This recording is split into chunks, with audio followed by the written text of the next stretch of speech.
Hello दोस्तों, स्वागत है आप सभी का। आज का हमारा टॉपिक है नर्मदा बचाओ आंदोलन। नर्मदा बचाओ आंदोलन जो था भारत में चल रहे पर्यावरण आंदोलनों की परिपक्वता का उदाहरण है। इसने पहली बार पर्यावरण तथा विकास के संघर्ष को राष्ट्रीय स्तर पर चर्चा का विषय बनाया, जिसमें न केवल विस्थापित लोगों बल्कि वैज्ञानिकों, गैर सरकारी संगठनों तथा आम जनता की भी भागीदारी इसमें रही थी। दोस्तों, सबसे पहले जानते हैं नर्मदा नदी का उद्गम कहाँ से होता है। नर्मदा नदी का उद्गम जो है मध्य प्रदेश के अमरकंटक पहाड़ी से इसका उद्गम होता है और यह मध्य प्रदेश के 16 जिलों से बहती हुई गुजरात के भरूच में आके इसका समापन हो जाता है। दोस्तों, इसी नर्मदा नदी पर ही जो बांध बनाए गए थे, जो परियोजनाएं बनाई गई थी गुजरात में और मध्य प्रदेश में, उन्हीं के विरोध में जो आंदोलन छेड़ा गया था उसे ही नर्मदा बचाओ आंदोलन कहा जाता है।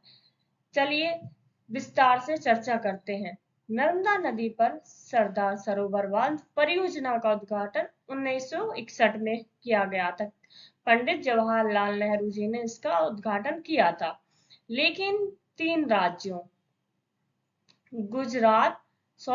राज्यों गुजरात, मध्य प्रदेश, महाराष्ट्र तथा राजस्थान के मध्य एक उपयुक्त जल वितरण नीति पर कोई सहमति नहीं बन पाई थी। फिर 1969 में सरकार ने नर्मदा जल विवाद न्यायाधिकरण का गठन किया। 1969 में नर्मदा जल विवाद न्यायाधिकरण का गठन किया गया ताकि जो जल संबंधी विवाद है उसका हल करके परियोजना का कार्य शुरू किया जा सके। 1979 में न्यायाधिकरण सर्वसम्मति पर पहुंचा तथा नर्मदा घाटी परियोजना ने जन्म लिया, जिसमें नर्मदा नदी और उसके जो 41 सहायक नदियां थी उन पर दो विशाल बांधों, गुजरात में सरदार सरोवर बांध तथा मध्य प्रदेश में नर्मदा सागर बांध तथा 28 नर्मदा सागर बांध के अंतर्गत ही 28 मध्यम बांध तथा 3000 जल परियोजनाओं का निर्माण शामिल था। 1985 में इस परियोजना के लिए विश्व बैंक ने 450 करोड़ डॉलर का लोन देने की घोषणा की। सरकार के अनुसार इस परियोजना से मध्य प्रदेश, गुजरात तथा राजस्थान के सूखाग्रस्त क्षेत्रों की 2.27 करोड़ हेक्टेयर भूमि को सिंचाई के लिए जल मिलेगा, बिजली का निर्माण होगा, पीने के लिए जल मिलेगा तथा क्षेत्र में बाढ़ को रोका जा सकेगा। नर्मदा परियोजना ने एक गंभीर विवाद को भी जन्म दिया। एक और इस परियोजना को समृद्धि तथा विकास का सूचक माना जा रहा है, जिसके परिणाम स्वरूप सिंचाई, पेयजल की आपूर्ति, बाढ़ पर नियंत्रण तथा रोजगार के नए अवसर, बिजली तथा सूखे से बचाव आदि लाभों को प्राप्त करने की बात की जा रही थी। वहीं दूसरी ओर अनुमान था कि इससे 3 राज्यों की लगभग 37,000 हेक्टेयर भूमि जलमग्न हो जाएगी, जिसमें 13,000 जो हेक्टेयर भूमि थी वह वन भूमि थी। यह भी अनुमान था कि इससे 248 गांव के 1 लाख से अधिक लोग विस्थापित होंगे, जिनमें 58% लोग आदिवासी क्षेत्र के हैं। अतः प्रभावित गांवों के करीब 2.5 लाख लोगों के पुनर्वास का मुद्दा सबसे पहले जो स्थानीय कार्यकर्ता थे उन्होंने उठाया। इन गतिविधियों को एक आंदोलन की जो शक्ल है वह 1988 से 1989 के दौरान मिली, जब एक स्थानीय स्वयंसेवी संगठनों ने खुद को नर्मदा बचाओ आंदोलन के रूप में गठित कर लिया था। इस परियोजना के विरोध ने अब एक जन आंदोलन का रूप ले लिया।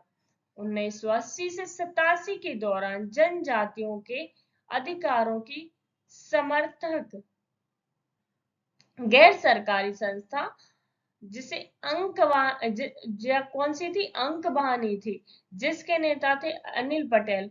इन्होंने जनजातीय लोगों के पुनर्वास के अधिकारों को लेकर हाई कोर्ट, बाद सर्वोच्च न्यायालय में लड़ाई लड़ी। सर्वोच्च न्यायालय के आदेशों के परिणाम स्वरूप गुजरात सरकार ने दिसंबर 1987 में एक पुनर्वास नीति घोषित की। दूसरी ओर 1989 में मेघा पाटकर द्वारा लाए गए 1989 में मेघा पाटकर द्वारा लाए गए नर्मदा बचाओ आंदोलन ने सरदार सरोवर परियोजना तथा इससे विस्थापित लोगों के पुनर्वास की नीतियों के क्रियान्वयन की कमियों को उजागर किया। शुरू में आंदोलन का उद्देश्य बांध को रोककर पर्यावरण विनाश तथा लोगों के विस्थापन को रोकना था, लेकिन बाद में आंदोलन का जो उद्देश्य है वह बांध के कारण विस्थापित लोगों को सरकार द्वारा दी जा रही राहत कार्यों की देखरेख तथा उनके अधिकारों के लिए न्यायालय में जाना बन गया। आंदोलन की यह भी मांग थी कि जिन लोगों की जमीन ली जा रही है उन्हें योजना में भागीदारी का अधिकार होना चाहिए। उन्हें अपने लिए न केवल उचित भुगतान का अधिकार होना चाहिए बल्कि परियोजना के लाभों में भी भागीदारी होनी चाहिए। इस प्रक्रिया में नर्मदा बचाओ आंदोलन ने वर्तमान विकास के मॉडल पर प्रश्न चिन्ह लगाया है। नर्मदा बचाओ आंदोलन, जो कि एक जन आंदोलन के रूप में उभरा था, कई समाज सेवियों, पर्यावरणविद, छात्रों, महिलाओं, आदिवासियों, किसानों तथा मानवाधिकार कार्यकर्ताओं का एक संगठित समूह बना। आंदोलन ने विरोध के कई तरीके अपनाए, जैसे भूख हड़ताल, पद यात्राएं, समाचार पत्रों के माध्यम से तथा फिल्मी कलाकारों तथा हस्तियों को अपने आंदोलन में शामिल करके अपनी बात आम लोगों तक तथा सरकार तक पहुंचाने की कोशिश की। इसके मुख्य कार्यकर्ताओं में मेधा पाटकर के अलावा अनिल पटेल, बुकर सम्मान से नवाजी गई अरुंधति रॉय, बाबा आमटे आदि शामिल थे। नर्मदा बचाओ आंदोलन ने 1989 में एक नया मोड़ लिया। सितंबर 1989 में मध्य प्रदेश के हरसूद जगह पर एक आम सभा हुई, जिसमें 200 से अधिक गैर सरकारी संगठनों के 45,000 लोगों ने भाग लिया। भारत में पहली बार नर्मदा का प्रश्न अब एक राष्ट्रीय मुद्दा बन गया। यह पर्यावरण के मुद्दे पर अब तक की सबसे बड़ी रैली थी, जिसमें देश के सभी बड़े गैर सरकारी संगठनों तथा आम आदमी के अधिकारों की रक्षा में लगे समाज सेवियों ने हिस्सा लिया। हर्षउद सम्मेलन में न केवल बांध का विरोध किया बल्कि इसे विनाशकारी विकास का नाम भी दिया। पूरे विश्व ने इस पर्यावरणीय घटना को बड़े ही ध्यान से देखा। दिसंबर 1990 में नर्मदा बचाओ आंदोलन द्वारा एक संघर्ष यात्रा भी निकाली गई। पदयात्रियों को यह आशा थी कि वे सरकार को सरदार सरोवर बांध परियोजना पर व्यापक पुनर्विचार के लिए दबाव डाल सकेंगे। लगभग 6,000 लोगों ने राजघाट से मध्य प्रदेश गुजरात तक पदयात्रा की। इसका सकारात्मक परिणाम देखने को भी मिला। जन भावनाओं को देखते हुए विश्व बैंक ने 1991 में बांध की समीक्षा के लिए एक निष्पक्ष आयोग का गठन किया। इस आयोग ने कहा कि परियोजना का कार्य विश्व बैंक तथा भारत सरकार की नीतियों के अनुरूप नहीं हो रहा है। इस प्रकार विश्व बैंक ने इस परियोजना से 1994 में अपने हाथ खींच लिए। राज्य सरकार ने परियोजना जारी रखने का निर्णय लिया। इस पर मेधा पाटकर के 1993 में भूख हड़ताल रखी, जिसका मुख्य उद्देश्य निर्माण स्थल से लोगों के विस्थापन को रोकना था। आंदोलनकर्ताओं ने जब देखा कि नर्मदा नियंत्रण निगम तथा राज्य सरकार द्वारा 1987 में पर्यावरण तथा वन मंत्रालय द्वारा दिए गए दिशा निर्देशों को लागू नहीं किया जा रहा है, तो 1994 में नर्मदा बचाओ आंदोलन ने सर्वोच्च न्यायालय में एक याचिका दर्ज की तथा न्यायपालिका से केस के निपटारे तक बांध के निर्माण कार्य को रोकने की गुजारिश भी की। 1995 के आरंभ में सुप्रीम कोर्ट ने आदेश दिया कि सरकार बांध के बाकी कार्यों को तब तक रोक दे जब तक कि विस्थापित हो चुके लोगों के पुनर्वास का प्रबंध नहीं हो जाता है।